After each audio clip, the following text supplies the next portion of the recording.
नमस्कार, स्वागत है आप सभी का टीवी 100 में और मैं हूं आपके साथ प्रियंका चावला। समय हो चला एक विशेष मुद्दे पर चर्चा का, हमारी खास पेशकश धर्म अधर्म। हिमाचल प्रदेश की कांग्रेस सरकार पर बीजेपी ने गंभीर आरोप लगाए। नेता प्रतिपक्ष जयराम ठाकुर और पूर्व स्वास्थ्य मंत्री राजीव बिंदल ने शिमला में पत्रकार वार्ता कर कहा कि सुक्खू सरकार जानबूझकर सनातन विरोधी मानसिकता के तहत कार्य कर रही है। उनका आरोप है कि मुख्यमंत्री सुखविंदर सिंह सुक्खू द्वारा सत्ता में आने के बाद दिए गए उस बयान जिसमें 97% हिंदू आबादी वाले राज्य में हिंदूवादी पार्टी को हराने की बात कही थी, उसके बाद से ही प्रदेश में हिंदुओं के खिलाफ घटनाएं तेजी से बढ़ रही है। उन्होंने कहा कि पांवटा साहिब की घटना इसी कड़ी का हिस्सा है, जहां एक हिंदू युवती की गुमशुदगी के मामले में पुलिस ने लव जिहाद से जुड़ी आशंका को दरकिनार कर एफआईआर में जानबूझकर देरी की। बाद में जब स्थानीय लोगों में आक्रोश फूटा तो पुलिस ने लड़की को बरामद किया, लेकिन इसके बावजूद भाजपा नेताओं पर राजनीतिक प्रतिशोध की भावना से बीएनएस की धारा 109 में केस दर्ज कर दिया गया। नेता प्रतिपक्ष जयराम ठाकुर ने इसे कांग्रेस सरकार की योजनाबद्ध साजिश बताया और कहा कि ये कोई इकलौती घटना नहीं। उन्होंने चंबा के मनोहर हत्याकांड का जिक्र करते हुए कहा कि वहां भी विपक्षी नेताओं को घटनास्थल पर जाने से रोका गया। नाहन में एक मुस्लिम युवक द्वारा सहारनपुर जाकर गाय के टुकड़े कर सोशल मीडिया पर पोस्ट करना भी सरकार की लापरवाही का ही एक उदाहरण बताया जा रहा है। इस पर अब तक कोई कानूनी कार्रवाई नहीं हुई। साथ ही संजौली में अवैध मस्जिद निर्माण को लेकर सरकार की चुप्पी पर सवाल उठाए गए।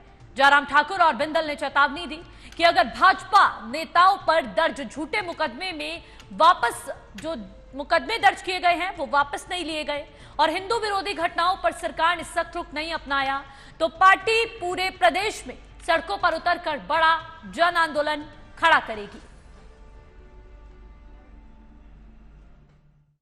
कि जिसके खिलाफ भी जो कुछ भी होता है उसके खिलाफ मामला दर्ज करो। मीडिया कोई चीज लिखती है जो उनको अच्छी नहीं लगती है, मामला दर्ज करो, एफआईआर। कोई आदमी सोशल मीडिया में कुछ लिख देता है, टिप्पणी करता है तो मामला दर्ज करो। और अब की बार ऐसा लगता है कि जैसे उनको एक बहुत बड़ी अपॉर्चुनिटी मिली बड़े नेताओं के खिलाफ एफआईआर करने की, और उसमें 307 में मामला दर्ज किया गया। भारतीय जनता पार्टी का यह मानना है कि सारी चीजें बदले की भावना से की गई है, राजनीतिक प्रतिशोध की भावना से की गई है। कहां सरकार को हिमाचल प्रदेश में काम के लिए लगना चाहिए, विकास के लिए लगना चाहिए, कहां किस सारी चीजों में इस तरह से सरकार उलझ करके रह गई। और बहुत दिलचस्प बात है जो बाद में बेटी को बरामद किया गया और जो सिरमौर जिला के मंत्री ने बड़ा साफ अपने शब्दों में पहले भी ये भी कहा है, उनने एक बात तो ये कही कि भी बहुत छोटी सी चीज है, लेकिन बाद में उन्होंने इस बात को भी कहा कि अगर ये सारी घटनाक्रम जो घटित हुआ, सारा घटनाक्रम घटित हुआ तो ये उस वजह से हुआ क्योंकि प्रशासन, पुलिस ने ठीक प्रकार से समय रहते कार्रवाई नहीं की। अगर समय रहते कार्रवाई की होती तो ये स्थिति ना होती। कार्रवाई करने से किसने रोका? किसकी सरकार है? क्या राजनीतिक संरक्षण दिया गया उन लोगों को जिन लोगों ने इस घटना को अंजाम इस प्रकार से दिया और उसके बाद कार्रवाई करने से रोका गया? और कार्रवाई की तो एक तरफा की गई। साफ तौर पर भारतीय जनता पार्टी की तरफ से सुक्खू सरकार पर लगाए जा रहे हैं, जिसके बाद से राजनीति भी गरमाई हुई है। और हिमाचल प्रदेश की कांग्रेस सरकार पर अब भाजपा गंभीर आरोप लगाते हुए यहां पर साफ तौर पर कह रही है कि सुक्खू सरकार जब से सत्ता में आई है तब से सनातन विरोधी गतिविधियां बढ़ चुकी है। नेता प्रतिपक्ष जयराम ठाकुर और पूर्व स्वास्थ्य मंत्री राजीव बिंदल ने शिमला में पत्रकार वार्ता करते हुए कहा कि सुक्खू सरकार जानबूझकर सनातन विरोधी मानसिकता के तहत कार्य कर रही है। उनका साफ तौर पर आरोप था कि मुख्यमंत्री सुखविंदर सिंह सुक्खू द्वारा सत्ता में आने के बाद उस बयान के दिए जाने के बाद उन्होंने जिसमें कहा था 97% जिसमें हिंदू आबादी वाले राज्यों में हिंदूवादी पार्टी को हराने की बात कही थी, उसके बाद से ही प्रदेश में हिंदुओं के खिलाफ घटनाएं तेजी से बढ़ रही हैं। उन्होंने कहा था कि पांवटा साहिब की घटना इसी कड़ी का हिस्सा है, जहां एक हिंदू युवती की गुमशुदगी के मामले में पुलिस ने लव जिहाद का मामला दर्ज नहीं किया था और उस मामले में ढील बरती थी। जब लोग आक्रोशित हो गए काफी समय के बाद उस मामले में यहां पर एफआईआर पुलिस ने दर्ज की और बाद में जब स्थानीय लोगों का आक्रोश फूटा तो ही कार्रवाई की गई, लेकिन इसके बावजूद भाजपा नेताओं पर कार्रवाई की गई और भाजपा नेताओं पर राजनीतिक प्रतिशोध की भावना से बीएनएस की धारा 109 में केस दर्ज किया गया। नेता प्रतिपक्ष ने यह भी कहा कि योजनाबद्ध तरीके से कांग्रेस पार्टी ऐसी घटनाओं को अंजाम दे रही है, क्योंकि ये कोई इकलौती घटना नहीं है। इससे पहले चंबा के मनोहर हत्याकांड का भी जिक्र उन्होंने किया और कहा कि विपक्षी नेताओं को घटनास्थल पर जाने से वहां रोका गया था। नाहन में भी एक मुस्लिम युवक द्वारा सहारनपुर जाकर गाय के टुकड़े कर सोशल मीडिया पर पोस्ट करने के बाद भी सरकार की लापरवाही उस समय भी देखने को मिली थी। ये सारे ऐसे मामले हैं जो उदाहरण के तौर पर हमें देखने को मिलते हैं, जिससे ये नजर आता है कि सुक्खू सरकार पर भारतीय जनता पार्टी जो आरोप लगा रही है वो किन बेसिस पे, किन उदाहरणों पर लगा रही है। तो वहीं अब इन लापरवाहियों का उदाहरण भारतीय जनता पार्टी की तरफ से सुक्खू सरकार पर गंभीर आरोप लगाए जा रहे हैं, जिसके बाद से राज्य में तो राजनीति गरमाई हुई है, लेकिन भारतीय जनता पार्टी की तरफ से यह भी चेतावनी दी गई है कि अगर सनातन विरोधी गतिविधियों को नहीं रोका गया तो बड़े पैमाने पर आंदोलन करेगी भारतीय जनता पार्टी। हिंदू विरोधी घटनाओं पर सरकार को सख्त रुख अपनाना होगा, वरना पार्टी पूरे प्रदेश में सड़कों पर उतरकर बड़ा आंदोलन करेगी।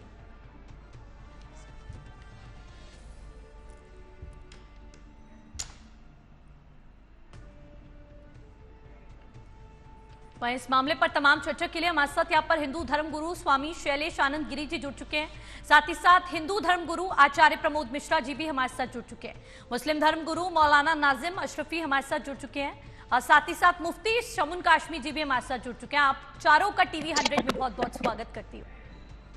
शुरुआत करना चाहूंगी स्वामी शैलेश आनंद गिरी जी आपसे। जिस तरह से भारतीय जनता पार्टी सुक्खू सरकार पर सनातन विरोधी गतिविधियों को बढ़ावा देने का यहाँ पर आरोप लगा रही है, तो क्या आपको लगता है कि राज्य में सुनियोजित तरीके से सनातन विरोधी घटनाएं बढ़ रही हैं? देखिए, मुझे जो लगता है ये राजनीतिक प्रतिद्वंदिता के विषय हैं जी, जहां पर यदि किसी एक ही संप्रदाय, एक ही धर्म की वकालत करता हुआ नेतृत्व दिखेगा तो निश्चय ही इस प्रकार का असंतोष उभर करके आता है। जो मेरे संज्ञान में है कि जिस प्रकार से वो मस्जिदों का विवाद हुआ था, सरकारी भूमि के ऊपर बनने वाली मस्जिद का, और उसमें कहा गया था कि सरकारी जमीन किसी उपयोग में नहीं आ रही थी, इसलिए हमने मस्जिद बना दी। इस बात को सौहार्द के साथ में किया जा सकता था, किंतु राजनीतिक इंटरवेंशन जहां जहां पर होता है वहां पर मानेंगे आप कि वहां आग लगती ही लगती है, क्योंकि सिर्फ उसके अंदर सांप्रदायिक प्रतिस्पर्धा नहीं होती है, उसके अंदर एक राजनीतिक विषरोपण भी होता है, विषवोमन भी होता है। तो मुझे लग रहा है कि वहां पर हिमाचल में निरंतर रूप से ये कहीं ना कहीं बदले की कार्यवाही है, कहीं ना कहीं ये सांप्रदायिक विमर्श से फैला करके अपने राजनीतिक हितों को साधने का प्रयास है, जो कि दोनों पक्षों की तरफ से हो सकता है। तो मैं तो एक बात ये जरूर कहना चाहूंगा कि देखिए, जो लव जिहाद का मामला है उसके अंदर पुलिस की ढिल पोल बहुत ज्यादा शर्मनाक रही है, ये स्पष्ट है। तो उसको शासन को ही निपटना होगा। आम जनता के हाथ में आप दे देंगे मामला तो एनआरकी आ जाएगी, अराजकता आ जाएगी। तो हमें देखना है कि आंदोलन कोई सा भी हो, अराजकता की ओर न जाए, और शासन की जवाबदारी बनती है, शासन को इसका दायित्व लेना पड़ेगा। जी मुफ्ती शमुन काशमी जी, मैं आपसे समझना चाहूंगी किस तरह से आप इस पूरे मामले को देख रहे हैं। एक तरफ भारतीय जनता पार्टी सनातन विरोधी गतिविधियों के आरोप सुक्खू सरकार पर लगा रही है, तो क्या आपको लगता है ऐसा कुछ सुक्खू सरकार की तरफ से किया जा रहा है कि एक विशेष समुदाय को टारगेट सुक्खू सरकार कर रही है, या फिर लव जिहाद जैसे विशेष मुद्दे को टारगेट बनाना, किसी एक विशेष समुदाय को टारगेट करना भारतीय जनता पार्टी जो कर रही है वो उचित है? देखिए, कांग्रेस की हमेशा से ये पॉलिसी रही है कि अपने वोट बैंक को साधना, और वो वोट बैंक को की तरह मुसलमानों को हमेशा से इस्तेमाल किया है, और 60 साल दौर उसके लिए उसका गवाह है। और हमारे क्योंकि स्टेट जो है उत्तराखंड से मिली हुई है, हिमाचल, और कोटा साहिब भी हमारे करीब में है, मैं स्पष्ट कहना चाहता हूं कि उत्तराखंड राज्य में माननीय मुख्यमंत्री श्री पुष्कर सिंह धामी जी ने लव जिहाद पर एक कड़ा कानून बनाकर जो काम किया है वो अति सराहनीय नहीं, अभिनंदनीय।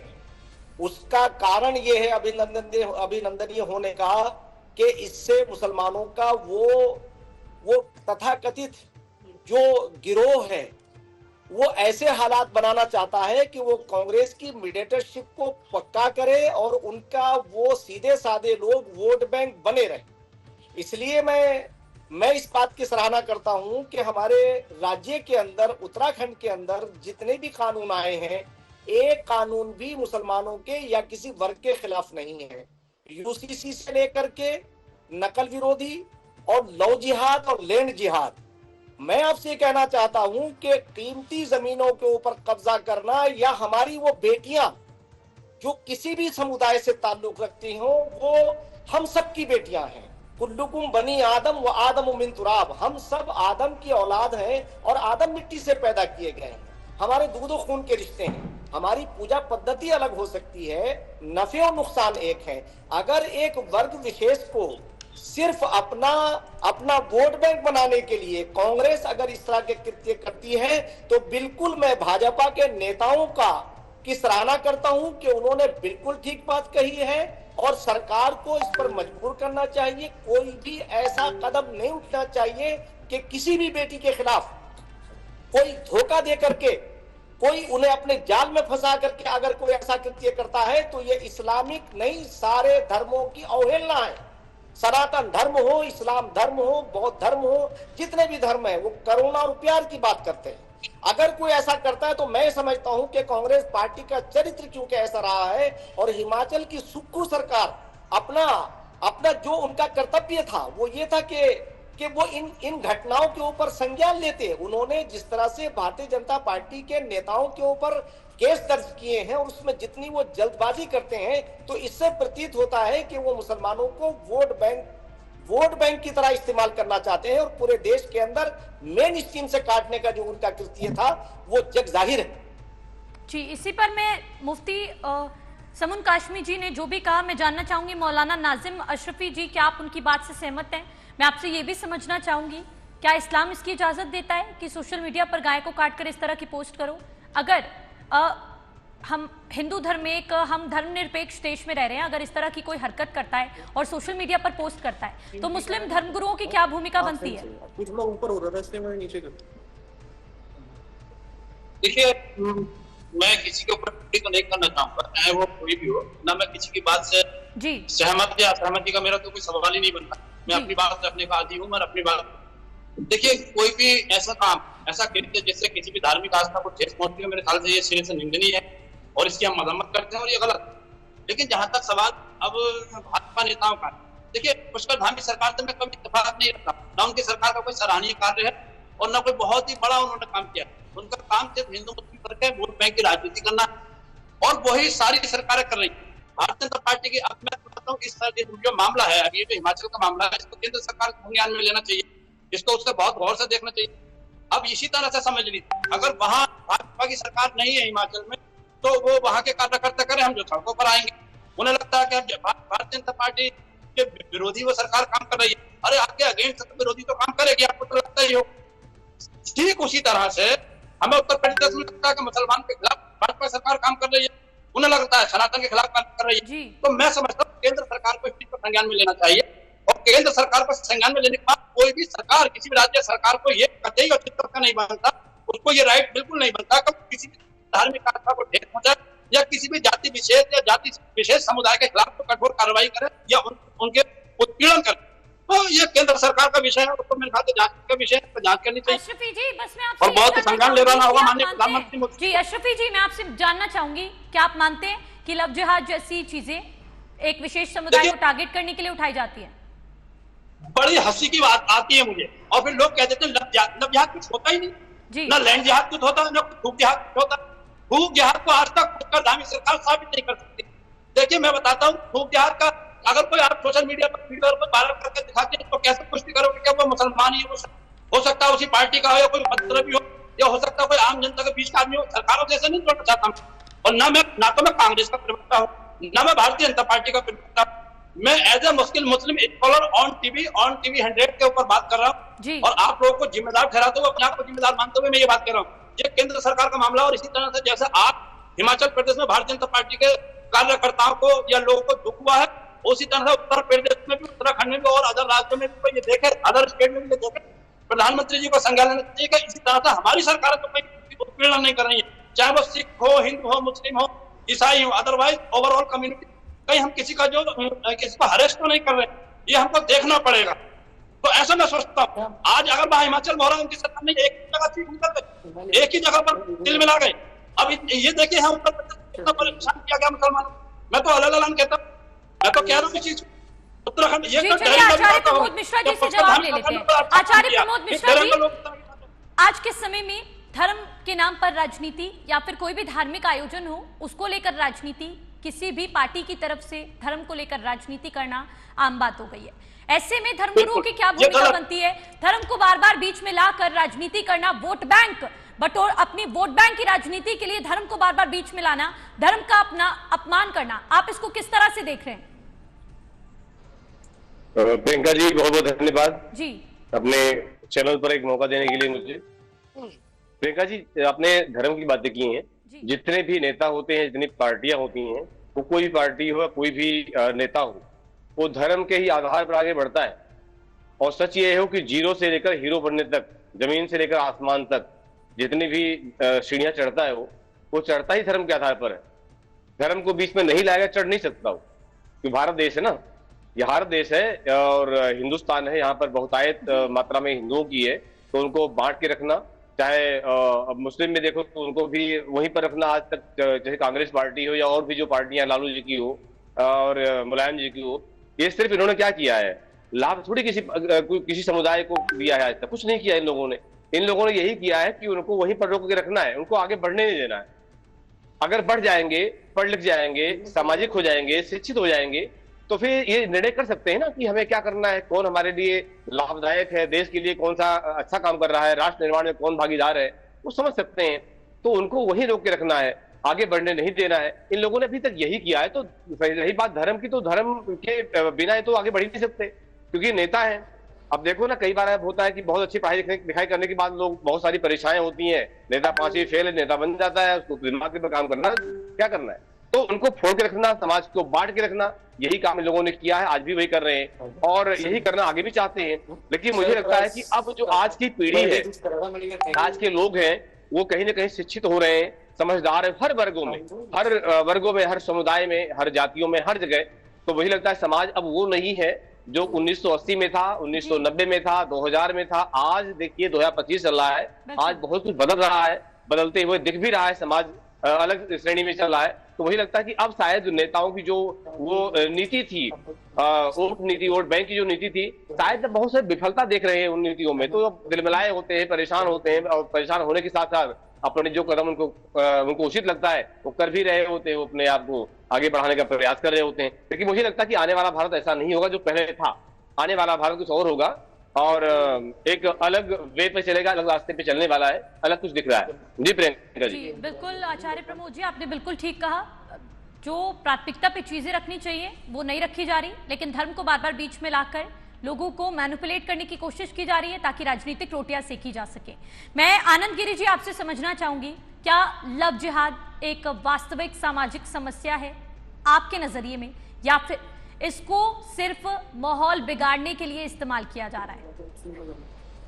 देखिए, एक बात बताता हूँ कि सामान्य तौर पर जो नैसर्गिक प्रेम है वो युवाओं के अंदर वो सहज है, किंतु ये यदि किसी सुनियोजित षड्यंत्र के तहत होता है, जिसके अनेक मामले आ चुके हैं, साक्ष्य हैं, तो वो अपने आप में कुछ जो अलगाववादी विचारधारा वाले लोग हैं, उन्होंने एक ही समुदाय के अंदर अपने जहर को घोलने का कार्य किया है। महंगे मोबाइलों के जरिए अनपढ़ जाहिल गंवार हीरो बन करके हिंदू युवतियों को फंसाते हैं। ये मामले लगातार रूप से मध्य प्रदेश में भी आए हैं, अन्य प्रदेशों में भी आए हैं। तो एक समुदाय है जो एक एजेंडे के तहत एक काम करता है। तो ये तो पक्का है कि एक सामाजिक विसंगति नहीं, ये हमारे राष्ट्र के खिलाफ एक षड्यंत्र है, हमारे राष्ट्र की शांति के खिलाफ एक षड्यंत्र है। आप देखेंगे मदीसों की मैदानवासियों की जो युद्ध है, मतलब मदीसे को कहा जाता है पहाड़ों में मैदानवासी और पहाड़ियों का जो आपस में परस्पर एक आमोद प्रमोद था, पहले वो ज्योग्राफिकल चीजों पर था, किंतु अब वो धीरे धीरे रंग बदलता जा रहा है और वो पिछले 15-20 सालों के अंदर एक सांप्रदायिक वैमनस्य के रूप में आ रहा है। आउटस्कर्ट्स ऑफ कोई सा भी शहर हो, उसके ऊपर आप देखेंगे जमावड़ा किस तरीके से जैसे एक सुनियोजित युद्ध की तैयारी चल रही है, जिसके ऊपर हमारी राष्ट्रीय सुरक्षा एजेंसियों ने भी संज्ञान में लिया है और उसकी रिपोर्ट दी है। तो मेरा ऐसा मानना है कि जिस प्रकार से अभी हमारे कासिम जी ने बताया कि योगी जी ने जैसा कानून करा है उतनी ही सख्ती के साथ पूरे देश के अंदर एक केंद्रित कानून होना चाहिए और उस कानून के चलते हुए सख्त संज्ञान में लेते हुए केंद्र सरकार उनको दंडित करे, न्यायालय उनको दंडित करे। क्योंकि क्या होगा, हमारे यहाँ पर बड़े प्रेम के साथ में लोग रह रहे थे, किंतु जब इस प्रेम के अंदर एक सुनियोजित षड्यंत्र आ जाएगा तो समाज के अंदर एक गंदा प्रदूषण फैलता चला जा रहा है, वो हम सबके लिए बेहद खतरनाक है। तो ये बात पक्की है कि सख्त कानून के साथ में हम सभी की एक सामूहिक जवाबदारी बनती है। ये सामाजिक जागृति का विषय है। हम यदि अपने समुदाय को सख्ती के साथ में डराएंगे, धमकाएंगे, युवाओं को पूरी तौर पर अनुशासित करेंगे, तो अपने आप देखिएगा सॉल्यूशन निकल कर क्या आता है, फिर कानून की जरूरत नहीं है, उसके बाद में न्यायालय की भी जरूरत नहीं है। पर सामाजिक जागृति का भी अभाव हमें कहीं ना कहीं लगता है, क्योंकि इस प्रकार का जहर सियासती लोगों के द्वारा, राजनीतिक लोगों के द्वारा ऐसा बोया जाता है, जिसके अंदर प्रतिद्वंदिता चालू होती है, फिर गला काट प्रतियोगिता चालू होती है, दंगे फसाद चालू होते हैं और नफरत का बीज पौधे के रूप में, वृक्ष के रूप में बड़ा हो जाता है। तो मुझे लगता है कि लव जिहाद एक वास्तविक चिंता है और लैंड जिहाद एक वास्तविक चिंता है, और साथ में जनसंख्या के अनुपात को बिगाड़ने वाला जो हमने देखा है नॉर्थ ईस्ट के अंदर, बंगाल के अंदर, रोहिंग्याओं के अंदर लेना, यह अपने आप में एक वैश्विक भारत के खिलाफ एक एजेंडा है जिसके ऊपर हम सभी को जागरूक रहना होगा। जी समन काश्मीर जी, आप किस तरह से देखते हैं लव जिहाद को? साथ ही साथ मैं ये भी आपसे पूछना चाहूंगी, कुछ असामाजिक तत्व जो माहौल बिगाड़ने की कोशिश करते हैं और धार्मिक भावनाओं को भड़काने की कोशिश करते हैं, आपको नहीं लगता उससे पूरे समाज, पूरे समुदाय की छवि खराब होती है किसी एक या दो इंसान के चक्कर में? हाँ प्रियंका जी, देखिए 1947 के बाद से जब से देश आजाद हुआ है, मुसलमानों को एजुकेशन से, जो मेन स्ट्रीम की एजुकेशन है, उससे दूर किया गया। अभी मैं ये बात कहने में मुझे गर्व भी हो रहा है कि अगर इस्लाम की तालीम इन मुसलमानों को दी जाती और मदरसों का आधुनिकीकरण होता, जो हमने उत्तराखंड राज्य के अंदर माननीय मुख्यमंत्री श्री पुष्कर सिंह धामी जी के नेतृत्व में किया है। तो जो लोग आज ये कह रहे हैं कि साहब सरकार कोई काम नहीं कर रही है, मैं ये कहना चाहता हूं आपके माध्यम से, आज तक 2014 से और 2025 तक केंद्र की सरकार और राज्य की सरकार किसी एक जगह मुसलमानों से कहीं भेदभाव हुआ हो, किसी योजना के अंदर कहीं पक्षपात हुआ हो? अगर गरीब पात्र हिंदू भाई का घर बना है तो मुसलमान का भी बना है। आयुष्मान कार्ड से अगर हिंदू भाई का इलाज हुआ तो मुसलमान भाई का भी हुआ है। इसी तरह से मुद्रा लोन हो, उज्ज्वल योजना हो, जितनी भी योजनाएं हैं सेंटर की और स्टेट की, कहीं कोई भेदभाव नहीं हुआ। और मैं उत्तराखंड में तो और आगे बढ़ के बात मैं कहना चाहता हूं कि उत्तराखंड देवभूमि एक ऐसा राज्य है जो आदर्श राज्य की तरफ बढ़ रहा है। और माननीय मुख्यमंत्री श्री पुष्कर सिंह धामी जी ने अभी योग दिवस के शुभ अवसर पर उन्होंने योग देवभूमि को योग नीति बनाने का जो घोषणा की है, वो सारे स्टेट में नहीं बल्कि पूरे विश्व और पूरे देश के अंदर एक पैगाम जाएगा कि योग एक धर्मनिरपेक्ष पद्धति है। तो अब मुझे बताइए कि ये जो लोग मुसलमानों को मेन स्ट्रीम से काटने के बाद जो कहते हैं कि साहब ये सरकारें कोई सराहनीय काम नहीं कर रही है, असराहनीय कोई एक काम बता दें तो मैं दावे के साथ ये बात कह दूंगा कि मैं उनकी बात को स्वीकार करूंगा। मगर क्योंकि अभी तक कोई भी ऐसा, चाहे विपक्ष का हो, यानी खुद हमारे जो भारतीय जनता पार्टी का विपक्ष है वो भी ये मानता है कि देश के प्रधानमंत्री और हमारे राज्य के मुख्यमंत्री बगैर किसी भेदभाव के कार्य कर रहे हैं। अब रह गई बात ये कि क्योंकि इन्हें वोट बैंक बने रहना है और कांग्रेस का वोट बैंक बनकर के, या अभी हमारे प्रमोद जी ने कहा समाजवादी हो या अन्य दल हो या बंगाल की तृणमूल कांग्रेस हो, इन्होंने मुसलमानों को एजुकेशन से क्यों दूर किया? आज आधुनिकीकरण की अगर कोई वकालत कर रहा है तो उस सरकार की सराहना होनी चाहिए या नहीं होनी चाहिए? आज अगर प्रदेश के मुख्यमंत्री ये कहते हैं कि हम सबको साथ लेके चल रहे हैं, तो इसमें उनकी सराहना क्यों नहीं होनी चाहिए? उनका अभिनंदन क्यों नहीं होना चाहिए? मैं इसलिए कहना चाहता हूं कि आज मदरसों के अंदर हम कौशल विकास से लेकर के उनके तमाम आधुनिकीकरण जितना हो सकता है, हम उन बच्चों को इंजीनियर, डॉक्टर बनाएंगे, आईएएस और आईपीएस बनाएंगे। और ये माननीय मुख्यमंत्री श्री पुष्कर सिंह धामी जी के कुशल नेतृत्व के अंदर माननीय प्रधानमंत्री श्री नरेंद्र मोदी जी का का जो एक बहुत ड्रीम उनकी हम बात है अभी मुसलमानों हम के बात एक हाथ अभी में कुरान सुनिए और जी दूसरे हाथ में काश्मीर जी, कंप्यूटर। हम अभी उत्तराखंड की बात नहीं कर रहे, हम बात अभी उत्तराखंड नहीं, की। हाँ, आप मैं कह रहे ये हैं बात कर रहा हूं, अगर हिमाचल की सरकार सुनिए, आपका समर्थन आपने कहा कि एजुकेशन से दूर रखा गया। जी नाजिम जी, सिर्फ एक मिनट, मैं आपकी तरफ ही आऊंगी इसके बाद। आप कह रहे हैं एजुकेशन से दूर रखा गया, कांग्रेस पार्टी ने, समाजवादी पार्टी ने, सबसे ज्यादा नुकसान विपक्ष की तरफ से मुसलमानों का किया गया, लेकिन पूरा समाज तो ये बात नहीं सोच रहा। वक्फ कानून लाया गया, यूसीसी लाया गया, सबसे ज्यादा विरोध इसका मुसलमान ही करते नजर आए। नाजिम जी से मैं इसी पर जवाब लेना चाहूंगी। नाजिम जी, आप बहुत मुस्कुरा रहे थे जब समन काश्मीर जी अपनी बात रख रहे थे, प्लीज अपनी बात रखिए। देखिए, अभी ये तो हिंदू धर्म गुरु बैठे हैं यहाँ पर, मैं इनसे सेटिस्फाई हुई, बहुत ज्यादा मुतमईन में इसलिए तो इन्होंने मेरे ख्याल से हिंदू मुस्लिम की बात करते हुए हमारे मुल्क की कौम की तरक्की की बात, और ये बहुत अच्छी बात। देखिए, जहां तक मदारिस का आधुनिकीकरण का सवाल है उससे हम सेटिस्फाइड है, हम उसके बिल्कुल साथ देने तैयार हैं। लेकिन पुष्करधामी सरकार, ये खाली उत्तराखंड की बात है। हम यूपी की बात करेंगे, मैं यूपी का रहने वाला हूँ, की बात करूंगा। अब मैं लव जिहाद पर आता हूँ। मेरा गाँव है, मैं विधानसभा कुंदरकी, जिला मुरादाबाद के गाँव बिलाक कुंदरकी में खजरा गाँव, वहां एक मुस्लिम की लड़की को एक सैनिक का लड़का जो कि सनातन धर्म से ताल्लुकात रखता है, जबरदस्ती अपनी पत्नी बनाकर रख रहा है। अब मैं इसको क्या कहूँ, मैंने तो कहीं बखड़ा नहीं उठाया। एक सोशल मीडिया पर मैं देखता हूँ, एक लड़का है जो कि हिंदू धर्म से ताल्लुक रखता है, वो 2 मुस्लिम युवतियों के साथ शादी कर रहा है, 2 मुस्लिम युवतियों को एक साथ रख रहा है। तो इसको मैं क्या कहूँ, तो देखिए, 1-2 लोगों के कहने से भर तक कोई समाज खराब नहीं हो जाता। या अगर 1-2 लोग त्रिवृत्ति कहें तो मैं किसी सनातन को तो खराब कहूंगा नहीं। मैं तो ये चाहता हूँ कि हमारे मुल्क की, हमारी तरक्की को ध्यान दें, और इस तरह की बातें जो लोग करते हैं ना, किसी एक सरकार की तारीफ में जुट जाना, लगे रहना।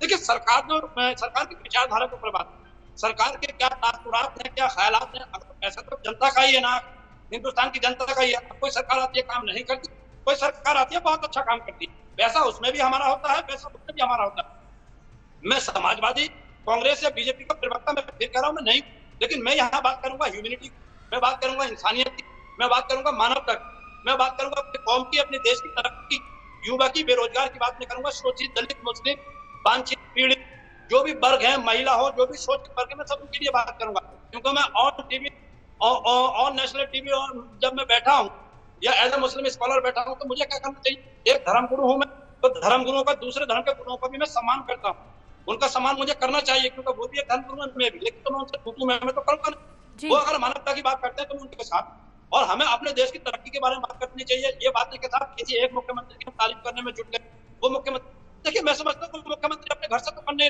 सरकार कोई भी हो, मगर जनता के पैसे की जनता को भला करने की अच्छी बात, मदरसों का आधुनिकीकरण के साथ।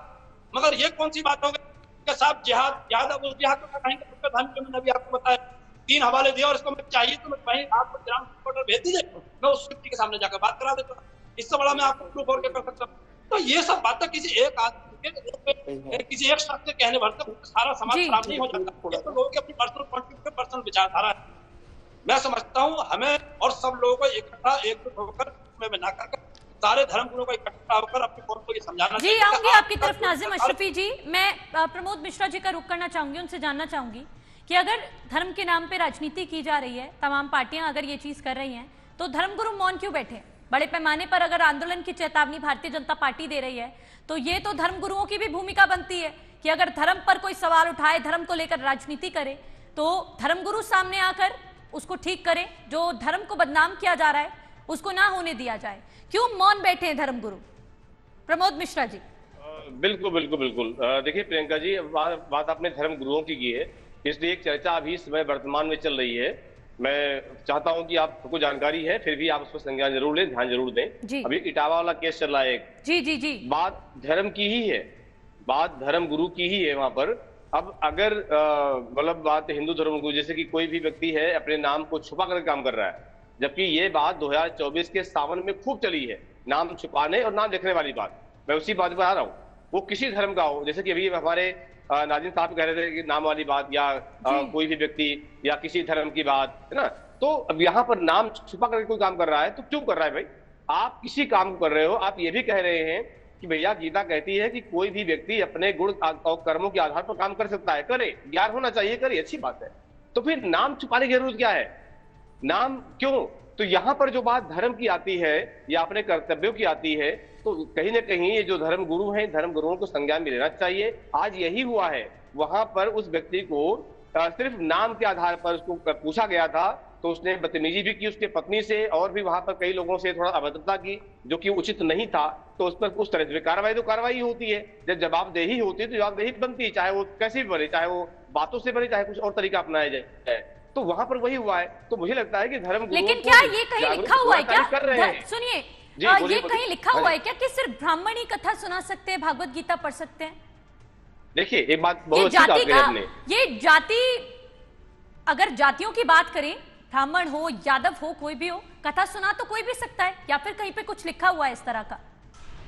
नहीं, कथा अलग विषय है। व्यास गद्दी की मर्यादा, शैलेश आनंद जी, व्यास गद्दी पर बैठ करके आप अभद्रता करेंगे। बहुत सारे पश्चिमी उत्तर प्रदेश में, एक नहीं मैं कितने वीडियो आपको दिखा दूं, जानकारी भी है, हजारों होंगे, हजारों फलानी शास्त्री के नाम से तमाम महिलाएं बैठी हुई हैं। मैं एक बात कह दूं, आप भी एक महिला है, समझदार है, समझती है, एंकर है आप देखिए कि एक महीने में एक ऐसा दिन आता है जो 5 दिन तक पूजा पाठ, धर्म कर्म सनातन पद्धति के अनुसार नहीं करना चाहिए। यहाँ महिलाएं, एक कथा 7 दिन संपन्न होती है, 8वें दिन से दूसरी कथा तैयार है, वो कथा संपन्न, अगली कथा तैयार है, क्या वो दिन उसमें नहीं आता है? ये कभी कोई मर्यादा की बातें किसी ने की कि ऐसा नहीं होना चाहिए? दूसरी बात, पश्चिमी उत्तर प्रदेश में बहुत सारे यादव के ही लोग हैं, बहुत सारे ठाकुर भी हैं, कथावाचक हैं, कर रहे हैं। कथा करिए, कथा क्या ज्ञान रखना कोई बुरी बात नहीं है, आप गुरु से ज्ञान लीजिए, सीखिए, करिए।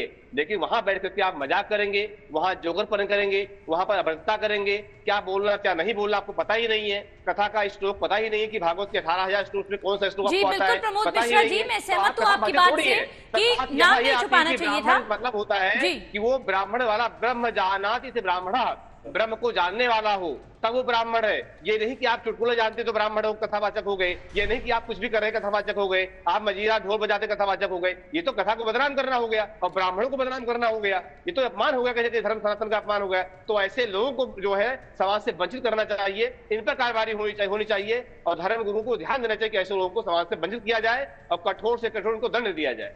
जी बिल्कुल, आपने ठीक कहा कि नाम नहीं छुपाना चाहिए प्रमोद मिश्रा जी। कोई अगर किसी चीज का संकल्प लेके बैठा है तो अपनी चीजों को संपन्न अच्छे ढंग से पूरा करे, लेकिन कानून को हाथ में लेना भी उचित नहीं है। उसके लिए भी प्रमोद है, इस तरह से इस तरह के कृत्य करना भी ठीक है। प्रमोद मिश्रा जी, किसी के ऊपर किसी की चोटी काट देना, किसी के ऊपर एक नाम किसी का नहीं ले रहा। प्रियंका जी सुनिए, यहाँ पर ये भी तो नहीं है कि हाँ अब कानून का सहारा ले, कानून कितना काम कर रही है और क्या कर रही है, ये सब पिछड़ा कैसे फैल गया। लेकिन कानून को हाथ में लेना प्रमोद मिश्रा जी, किसी के ऊपर मूत्र का छिड़काव करना भी उचित नहीं है, किसी के ऊपर मूत्र का छिड़काव करना भी उचित नहीं है।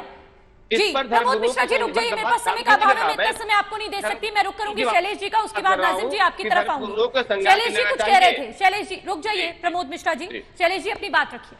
क्या आप इस बात से सहमत है कि कानून को हाथ में लेना चाहिए, या फिर ठीक है आपने भी इसी मामले पर कहा कि आपको बोलना है, लेकिन मैं आपसे समझना चाहूंगी कि अगर कोई इस तरह के कृत्य कर रहा है तो ठीक है, धर्मगुरु आए अपने तरीके से कार्रवाई करें, लेकिन किसी के ऊपर मूत्र का छिड़काव करना, फिर आप किस तरह के ब्राह्मण हुए, ये भी तो सोचने वाली बात हुई ना। शैलेश जी, आप अगर इस तरह की कुछ चीजें कर रहे हैं, देखिए आप एक चीज बताइए कि आप न्यूज एंकर हैं, न्यूज रीडर है, आपने एमजीएमसी क्या होगा, masters in journalism mass communication क्या होगा, या आपका अनुभव रहा होगा पत्रकारिता के अंदर निरंतर रूप से, किंतु क्या आपकी कोई संतति या आपके कोई समाज का आपकी कोई नारी जिसने दोनों नहीं किया है, उनको आप न्यूज एंकर बना सकती है, बैठा सकती है? तो सिंपल सी बात है, हर विषय वस्तु की अपनी अर्हता है, अपनी विशेषज्ञता है, अपना अध्ययन है। जिस व्यक्ति ने सनातन का अध्ययन नहीं किया, अध्यापन नहीं किया और सीधे वो एक कलाकार के रूप में अपनी उड़दंग बचाने के लिए मंच के ऊपर बैठ जाता है। लेकिन शैलेश आनंद जी, मैं ये कहना चाहूंगी, इस मामले पर भी राजनीति की गई, समाजवादी पार्टी बीच में आई क्योंकि यादव था। क्यों धर्म के नाम पर राजनीति हो रही है? गलत है, उनकी मैं निंदा करता हूँ कि देखिएगा, सवाल ये नहीं है कि किसके साथ क्या हुआ, हाथ में न्याय लेना किसी का काम नहीं है। मैं पंचों की न्याय की बात करता हूँ सदैव से, पंचों का न्याय यानी कि मैंने सनातन आयोग की बात बड़ी भूमिका धर्म गुरुओं की बनती है, बड़ी भूमिका कि राजनीतिक पार्टियों से मिले, इस चीज को लेकर बात करें, धर्म को बीच में ना घसीटा जाए, बदनाम ना किया जाए। स्पष्ट रूप से उद्घोषित है कि भाई सनातन के विषय वस्तुओं के ऊपर राजनीतिकों को बोलने का अधिकार नहीं है, उनका कर्तव्य है कि धर्म का पालन करना। धर्म के ऊपर बात करने के लिए हमारी पीछे हैं, शंकराचार्य हैं, हमारे यहाँ के अखाड़े हैं, हमारे के धर्म गुरु हैं। आप उनसे पूछे बिना कोई प्रतिक्रिया भी न करें, ये मैं सदैव रूप से कहता आया हूँ और अभी भी मैं पुरजोर तौर से कहूंगा कि हम कोई दंड देने के लिए थोड़ी बैठे हैं। हमने दंड देने के लिए आयोग की बात करी। आज बाल आयोग है, महिला आयोग है, वक्फ बोर्ड है, तो हमने सनातन आयोग की बात करी कि गलती से भी, और वो किसी अन्य धर्म के दबाव के अंदर उनको शोषित करने के लिए नहीं कही।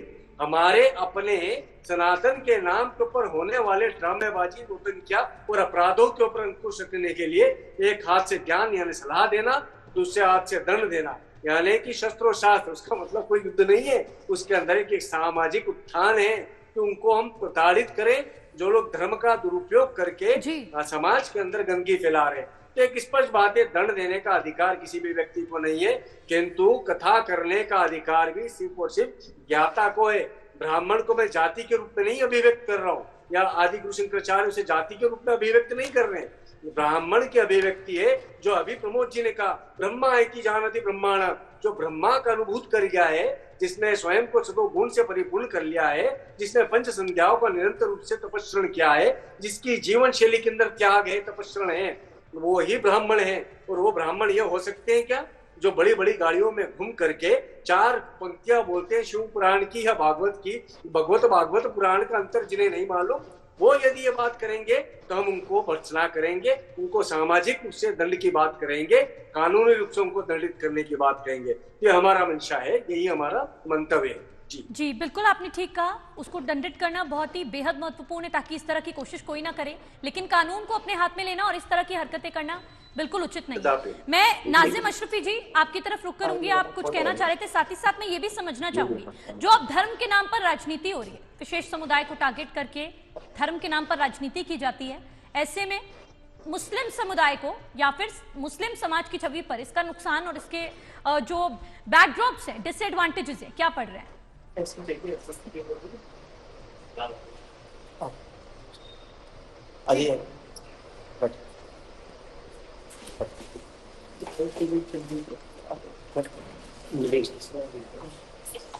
नाजिम अशरफी जी, नाजिम अशरफी जी आपकी आवाज नहीं मिल पा रही है, आप अब म्यूट होंगे, अनम्यूट कीजिए। जी जी, समन काश्मीर जी आपकी तरफ भी आऊंगे। नहीं मिल पा रही नाजिम अशरफी जी आपकी आवाज।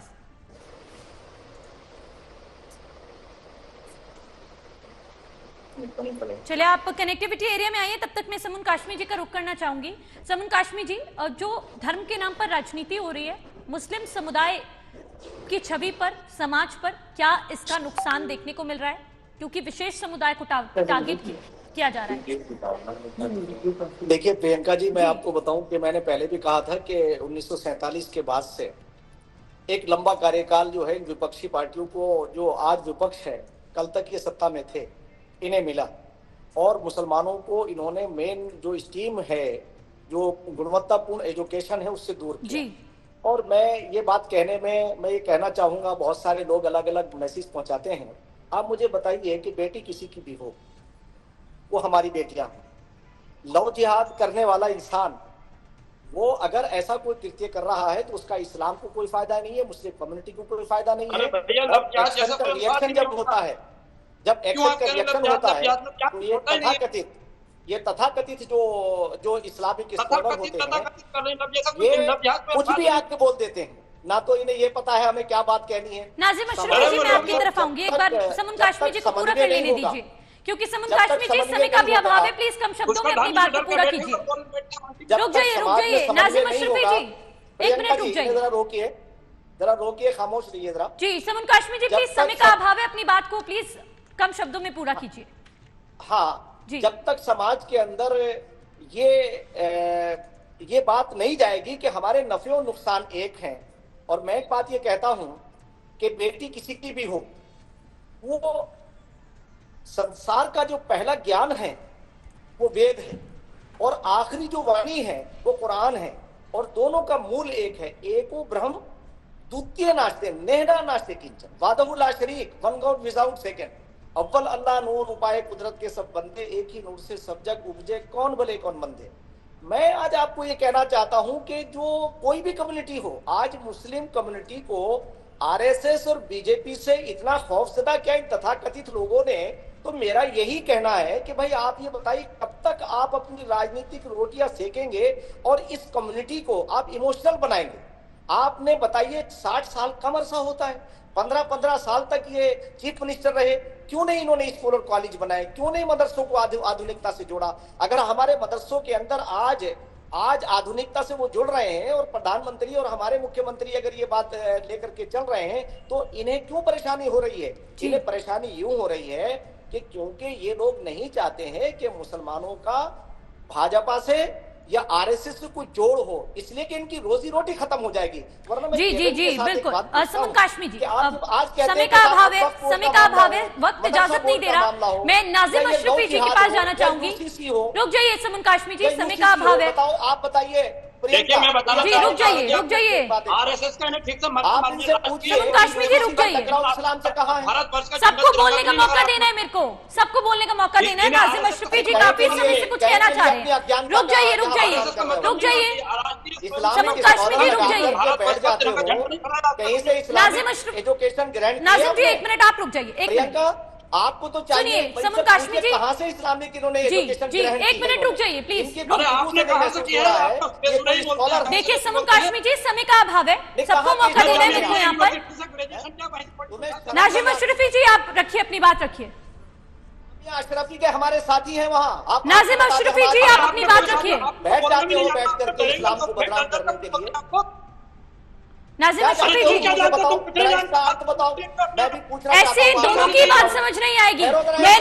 मैंने बहुत समय दिया था सुमन काशमी जी आपको।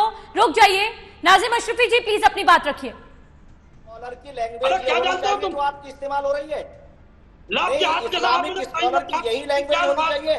आप मुझे बताइए लफ्ज़ क्या बात? अरे मैं आपसे सवाल कर रहा हूँ, क्या एक इस्लामिक स्कॉलर ऐसा ही होता है जिसके मुंह से नफरत निकलती है? आप जैसा होता है ये नफरत कहाँ से सीखी आपने? सरकार की तारीफ करने में देखिए आपस में एकजुट होना बहुत बड़ी बात होती है। आप दोनों ही सुनने को तैयार नहीं है। आप चारों हमारे साथ जुड़े, तमाम चर्चा की आपका बहुत बहुत शुक्रिया। शैलेश आनंद गिरी जी आपका शुक्रिया, प्रमोद मिश्रा जी आपका शुक्रिया, सुमन काशमी जी आपका शुक्रिया, नाजिम अशरफी जी आपका शुक्रिया। भारतीय जनता पार्टी की तरफ से सुक्कू सरकार पर गंभीर आरोप लगाए जा रहे हैं और साफ तौर पर कहा जा रहा है कि सनातन विरोधी गतिविधियों को यहां पर सुक्कू सरकार बढ़ावा दे रही है। 97% हिंदू आबादी होने वाले बयान के बाद से सुक्कू सरकार की तरफ से इस तरह के कृत्य देखने को मिले। हालांकि यहां पर साफ तौर पर कहा गया है भारतीय जनता पार्टी की तरफ से, अगर सुक्कू सरकार यहां पर कोई स्पष्ट सख्त कानून नहीं बनाती इस तरह की गतिविधियों को रोकने के लिए, क्योंकि 3 से 4 मामले अभी तक सामने आ चुके हैं, तो बड़े पैमाने पर भारतीय जनता पार्टी आंदोलन करेगी और सुक्खू सरकार के खिलाफ मोर्चा खोलेगी। देखने वाली बात होगी कहां ये पूरा मामला जाएगा, क्योंकि धर्म के नाम पर राजनीति करना आज के समय में आम बात हो चुकी है। हर दूसरी पार्टी धर्म के नाम पर राजनीतिक रोटियां सेकती है। देखने वाली बात होगी धर्मगुरु इस पर क्या कदम उठाएंगे, उनकी तरफ से क्या बड़ा आंदोलन किया जाएगा, ये देखने वाली बात होगी। फिलहाल इस खास कार्यक्रम में इतना ही। देश और दुनिया से जुड़ी तमाम खबरों के लिए बने रहे हमारे साथ और देखते रहें टीवी 100।